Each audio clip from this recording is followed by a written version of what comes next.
Hey there, Nicole Sims here, the boutique expert. And if you are a boutique or a fashion brand owner that has 2 or more locations, or you're at the point where you really want to expand, listen up.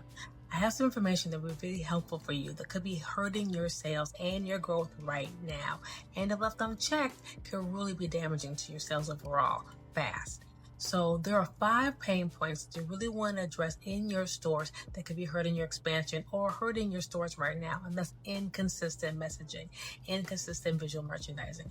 You want to get on top of this right now before you expand, and you want to get on top of it right now while you're in expansion and you want to keep your growth going.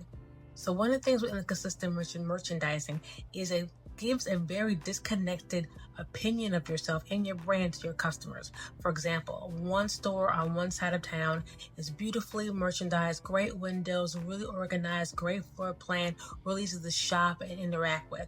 And then you have another store, maybe another state or on the other side of town, that's the exact opposite.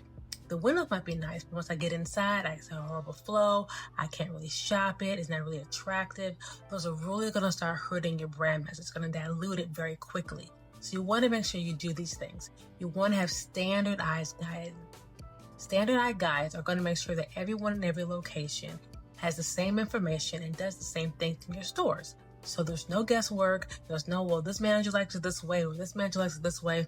You want to encourage creativity and individuality, but your brand here. You want to keep your brand intact. You want to make sure you're sending the same message. So you could have your standards and your baseline and then get creative on top of that. But you want to make sure you're creating the same look and feel in every single store. And if your brand is about to expand, you want to make sure you have those in place now. So every single floor set you do, every single set you do, every single time you get a new collection in, you have standards that everyone is adhering to.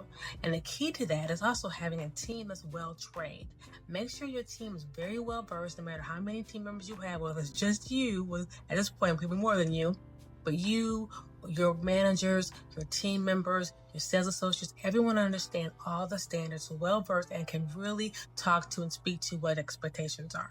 Because you don't want to keep expanding, have a great brand and great product, but then you're sending mixed messages to your customers. Okay, pain point number 2 is you have flat or low foot traffic. So your traffic's kind of flat or plateaued in the past few months. You don't understand why. You have a very popular brand, you're growing, you have a really good successful store overall, but now you're seeing a little decline in foot traffic.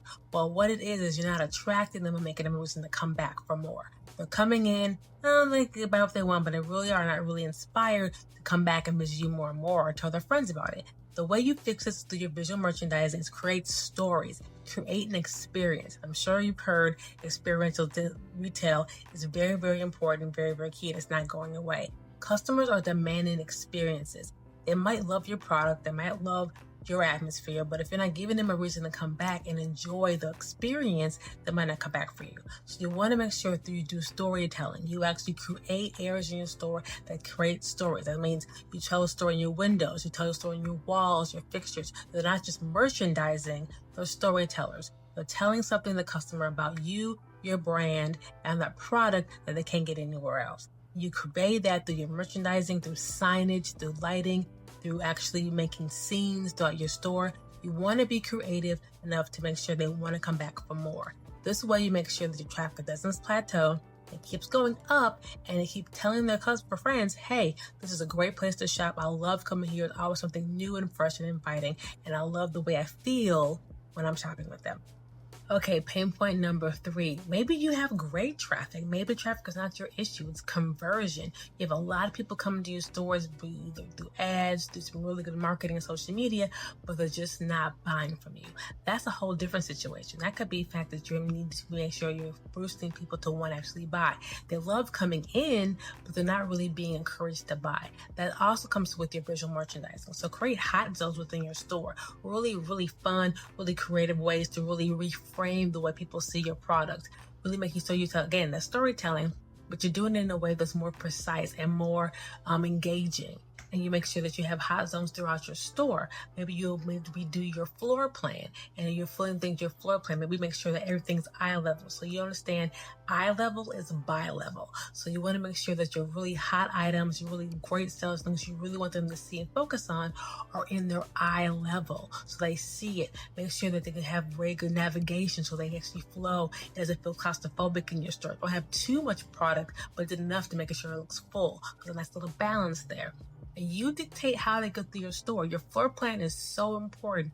You make the decision on how people interact with your product first, what goes where. So you want to make sure you test these things. So maybe you do some slow sellers in the front, and maybe you move them to the front, or you maybe move them to a wall. You make some changes and make some decisions based on what's not moving and what's not converting. And then soon you're going to turn those lookers, turn those browsers into buyers more consistently, because you're really giving reason to buy from you. So those are 3. Check out my next video. I'm going to go to the last 2, for the number 5. But you want to make sure that you learn these things now if you're about to expand. So you make sure when you go to your next locations that it keeps flowing. And while you're having your other locations, make sure you sit down with your team and you make sure that you're using every item you can in the proper way. You're being smart merchandising. You're being strategic with your visual merchandising, not just putting things out, steaming them, make them look pretty, but really being strategic about where you place things, how you place things, and how customers are reacting. If you want to learn more, if you want to have some help with all that, that's what I do. I am a visual merchandising and marketing specialist, and I help brands like yourself really create these strategies and implement them if you need to. I help train teams.